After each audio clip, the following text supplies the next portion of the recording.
bango, grabe. Ang bango. Ang sarap ng amoy.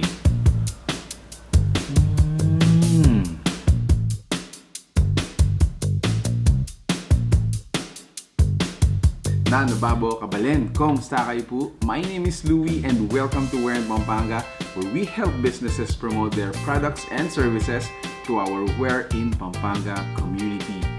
For today's vlog, we would like to thank Food Mood PH by Kitkat Treats and Delicacies. If you notice, guys, we have a very generous table, so we would like to thank them for being good to us. Ang gagawin po natin ngayon, guys, is we're gonna taste them while we are introducing them to you. Starting off from my left, ito ang kanilang tinatawag na chewy chocolate crinkles. This is absolutely moist, and from the look of it, it is chewy. So tingnan natin kung walang chewy siya. Naisip ko tuloy how hard it is to be a baker, coming up with a very delicious bread or pastry. So Delicacies, it takes really passion and love for your craft. So moving on, ito ang tinatawag nilang red velvet cupcake with cream cheese frosting. Check that out. This is so lovely. It looks really delicate. Napaka-elegant ng kulay at ng look and feel. So let's taste it.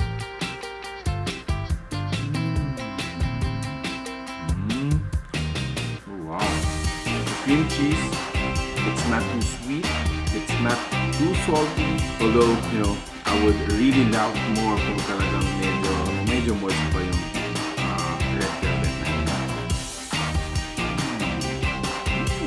So check naman natin yung kanilang Swirls collection, which is these two boxes in front of me. So para silang, if I'm not mistaken, so para silang mga cinnamon bread. Let's just find out. I'm gonna taste yung kanilang parang blueberry swirls dito. Parang nga silang cinnamon swirls, mga ganyan, that has different flavors. What I'm holding right now is yung kanilang, this is I think the blueberry from Observation. Ang bango, grabe, ang bango. Ang sarap ng amoy. Sweetness niya, it's not overpowered.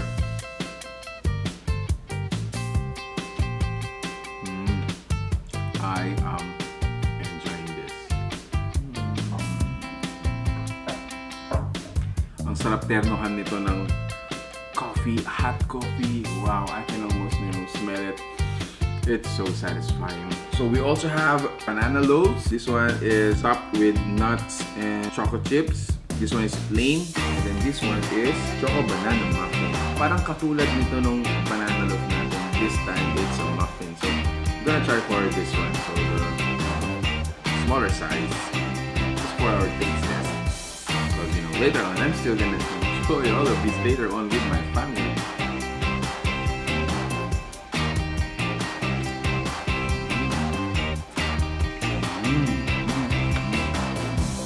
Wow. Alright, so lastly to taste, I'm really excited and hinuli ko talaga to. This is the banoffee pie. I don't know, pero just the look of it, the smell, the look of the chocolate on top, grabe, this is just so inviting. This is, sugar guilt, pero you gotta enjoy sometimes, man.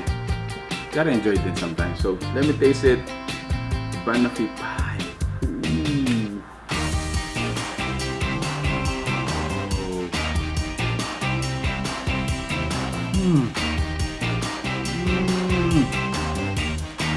So fruity.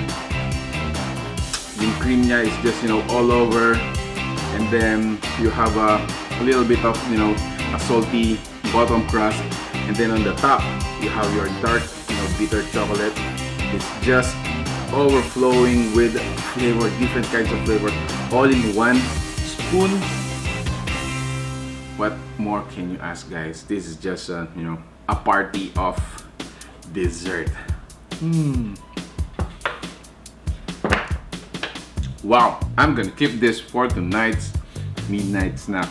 Woohoo! So guys, if you like the food you saw in this video, make sure to check out Food Mood PH by Kitkat, Street and Delicacies. Check out their fan page, give them a like. You can also inquire yung mga delivery terms nila as well as yung mga, mga food packages na pinadala sa atin. So, please give this video a thumbs up. Any reactions coming from you will be highly appreciated. And I hope to see you in the next video. Stay safe. Have a great day.